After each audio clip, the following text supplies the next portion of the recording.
What's going on, H-Town, Houston Rockets fans all over the world? This is Rockets Daily, brought to you by Underdog Fantasy. I am your host, David Delano.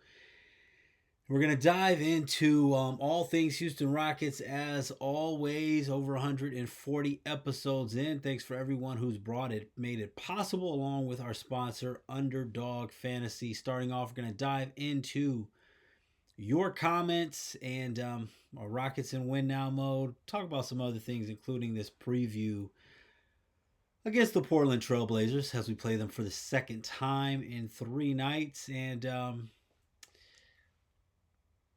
there's something that I can feel, in the air of the night. I can feel it. I'm sure a lot of you Rockets fans can feel it too. And looking at the comments section, I think the comments can feel it. Texans in the playoffs, big Monday night game. Maybe has the city's attention right now, but little bit of a blah phase for the Rockets right now. I'm into six in the Western Conference, coming off of that 103-102 loss to the Portland Trailblazers. Tonight, we try to get that win back. But, when you looked at it on paper, it looked like a situation, worst case scenario, we would earn a split. I mentioned it, looking way ahead. We're better than the Blazers, but 2 games and 3 nights in Portland, it's tough. There's a chance that the Blazers would get one of them, but you'd really feel good about getting both of those games. That game was so ugly on Wednesday. And as ugly as it was, and it felt like the way that things played out, it just never felt to me throughout watching that game like the Rockets were going to win. It really didn't feel like the Rockets were going to win at any point until Tari Eason created that turnover with less than 6 seconds left. And then he got Tari gets the tip in off the Durant miss, and all of a sudden, just that feeling of not going to win this game, won the game. And then shortly after the replay review, that was taken away. So now it's just a little bit of a blah feeling. So as we go into the game tonight, it's one of those things I think a lot of people, if we beat the Blazers, it's what we were supposed to do. Um, Regardless of if it's a blowout or not, I think the fact of losing that Wednesday game, it's almost like the Rockets better win. And I know Şengün's not in, but yeah, I'm gonna go dive into some of these comments because I feel it too. Um, Mehmet, and I don't want to mispronounce the name, sorry, but I appreciate the comment. Fred's injury ruined everything.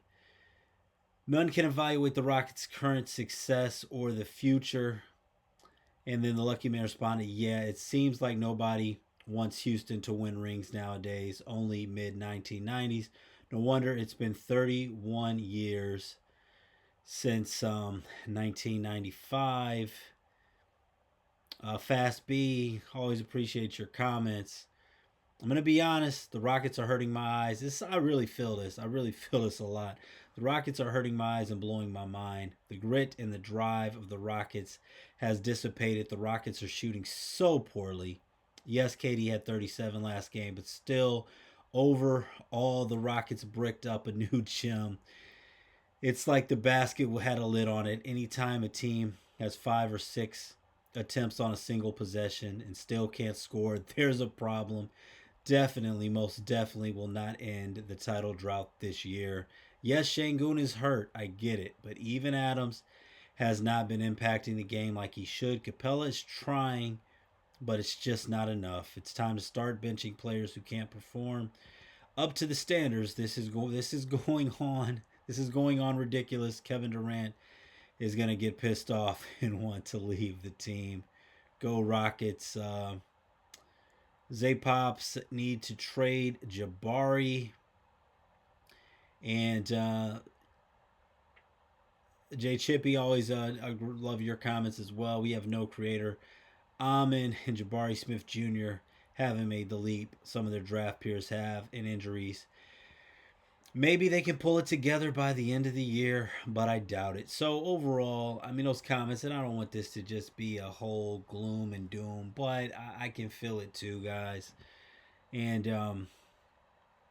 as we went through the off season, went through last season, it's been a little hard to get at this point. A little hard to get excited because last year, team overachieved, lost in the first round of the playoffs. Didn't feel good about it, but felt like we were ahead of schedule. Now, trading for Kevin Durant, a lot of a lot of there was a lot of optimism, and Fred's injury, took a little bit of the sail out of that. But team started off playing well, lost the first couple games, but still started off playing well. And overall, now it's just not feeling too great. Now, a couple different things too. One of the interesting comments, I know we started talking about Trey Jabari, which I'm not really on board with that. I'm in, I don't want to underestimate the strides he's made. I mean, Kevin Durant almost carried us to that win. I mean, I guess the thing is Amin, he's playing point guard, right? This season. With the Fred Van Fleet, you guys got to remember how young Jabari and how young Amin is, man. Still coming off of that first team all defensive season. I'm not really too. I guess he's just probably being forced into a little bit more of a role than needed. But I actually like what I'm seeing about Amin Thompson. I'm very, very encouraged by it, honestly. But and even when we talk about the comment as far as bench these guys, it's kind of like who are we going to bench them for, really? When you look at the injuries that we've had, I mean, who are you going to bench him for? You're going to bench him for Isaiah Crawford. You're going to bench him for J.D. Davidson. You're going to bench him for Deshaun Tate. I mean, who are we really benching these guys for? The comments about not having a creator, we talk about this all the time. Team needs a point guard. I mean, is Chris Paul going to make a difference at this point? Is TJ McConnell going to make a difference at this point? Who are we going to trade for him? Um, Trey Young, we saw he kind of went for pennies on the dollar, but still, you can bring somebody like that in. Not Trey Young anymore, but you bring in somebody like that, it's going to shake up a lot of things with salary cap. I talked about John Morant. That was a highly talked about topic. Guys had a lot of mixed feelings with that. I'm not for that, and I don't honestly see that happening. Drew Holiday, have to give up quite a bit for Drew Holiday, I believe. And Portland Trailblazers, I don't think that they're just really trying to just be sellers for nothing. Do you go, to the Sacramento Kings? So make a deal for Russell Westbrook. You bring in Patrick Beverly off the street. I don't know. Do we do? I mean, is this a point where you just start to try out maybe young guys that are low cost, like a Bobo we talked about? Who obviously there's some things going on beyond basketball there with Bobo and Imani Bates, who, yeah, I mean, honestly, from a basketball perspective, he's a definitely has a following, but not the type of player that fits in with Houston. And I'm just throwing this out around town, names that guys throw out. Not going to get too much on Imani Bates, but just not, he just doesn't do a lot of the winning things right. And I just mentioned that because there's so many guys out there. I mean, you see guys pop up guys like Nigel Hayes with the Phoenix Suns, not getting a lot of minutes, but I'm just bringing them up. Someone had a successful basketball career with Wisconsin, got a cup of coffee in the NBA, played overseas for 6 years, now in the NBA. So there's guys everywhere that you could pull in that you don't necessarily need to give up anything for. Is that really the move, maybe, and hope that we could develop for the future and maybe look at next season? I don't know. Is it really worth trading right now for win now mode? I want to see when Şengün gets back. Obviously, we still got some time before the trade deadline. So, kind of considering all of those things. And as the Rockets get ready to load up for tonight's matchup against the Portland Trailblazers, as we get ready to look at that matchup again. First of all, once again, shout out to our sponsor, Underdog Fantasy. As fast breaks, buzzer beaters, and block parties are back, and Underdog is the best place to get in on all the action. Playing on Underdog is easy. Just pick whether your favorite players will go higher or lower on stats like points, rebounds, steals, and more. Get your picks right, and you can win up to 5,000 times your cash. Now, for tonight on Underdog, what we're looking at for some higher or lowers for Kevin Durant. And I've got these Kevin Durant...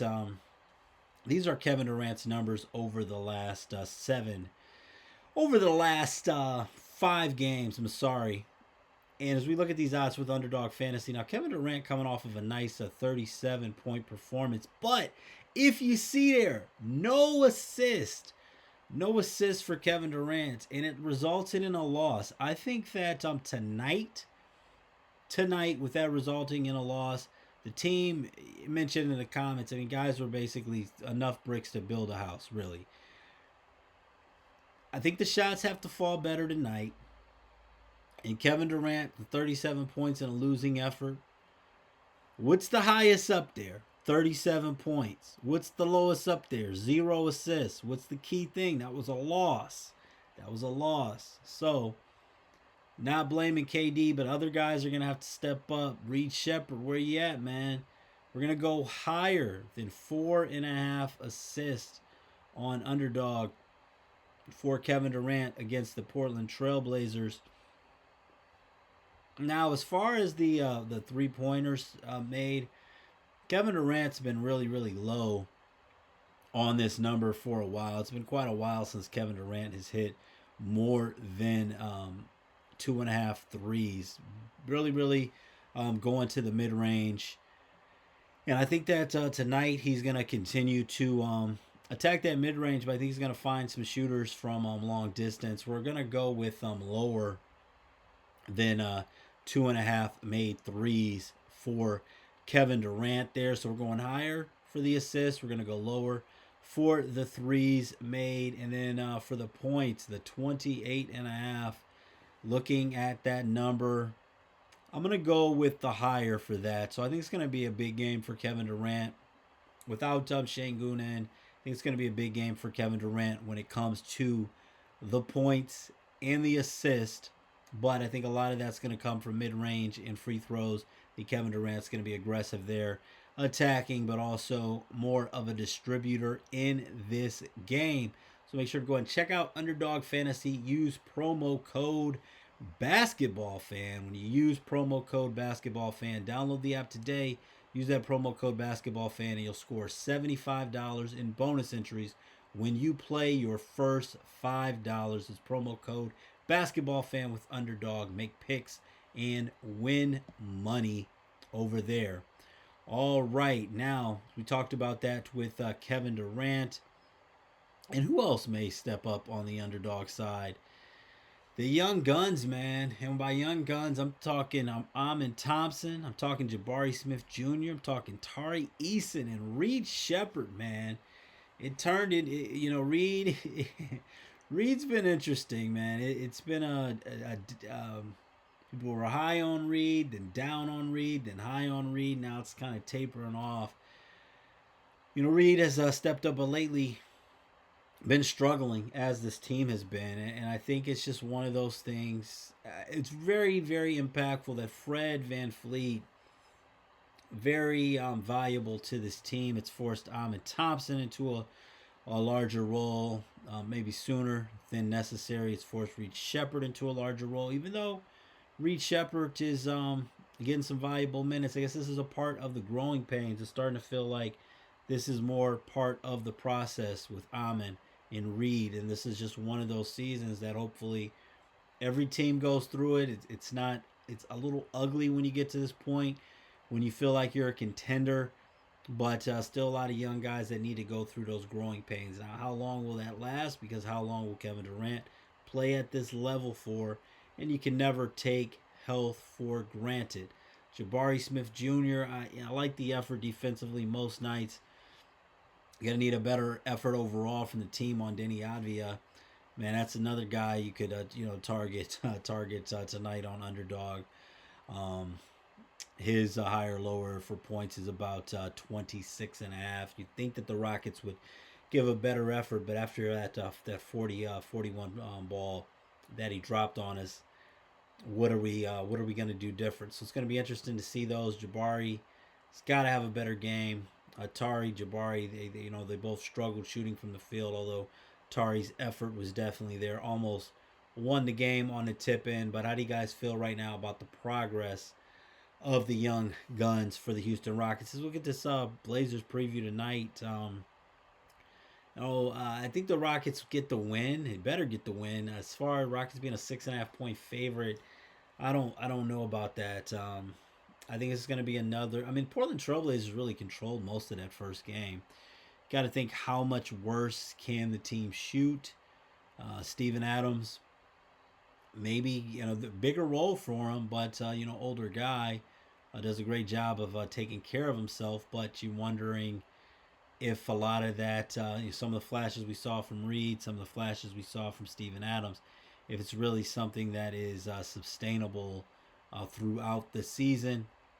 A lot on Kevin Durant right now as we talk about this, and we just saw this Blazers team. Rockets, I would love to see. I think that this is just one of those games that if you want to feel good about it, just for all it is, I mean, it's one game at a time. But I'd like to see a substantial win to kind of show that, okay, we can get it together. We can make those adjustments. Another loss after, a day of preparation and as bad as we shot, and even though it felt like we almost stole that game, don't get the win tonight, it would be very discouraging. Not to overreact, skies falling, but I think it would be very, very discouraging if the Rockets don't get the win tonight. Let me know what you guys think as far as even with Kevin Durant. I think he's going to go higher than those 4.5 assists tonight. Who are you really looking to step up, man? I'm looking for Reed Shepard to step up. I think higher than 11.5 points for Reed Shepard is something I'm looking at, even though, last few games he has failed to surpass that mark. But I think that this is going to be a game where Reed Shep steps up tonight, and I'd like to see Jabari step up as well. Those are two guys that I'm really looking at. And at some point, man, are we going to see J.D. Davidson, get some substantial minutes? Are we going to see Jayshawn Tate in there to try to shake some things up? We'll see. Let me know in the comments anything on your mind. I appreciate you guys so much in the comments. This has been Rockets Daily, brought to you by Underdog. I'll see you guys on the next one, and go Rockets.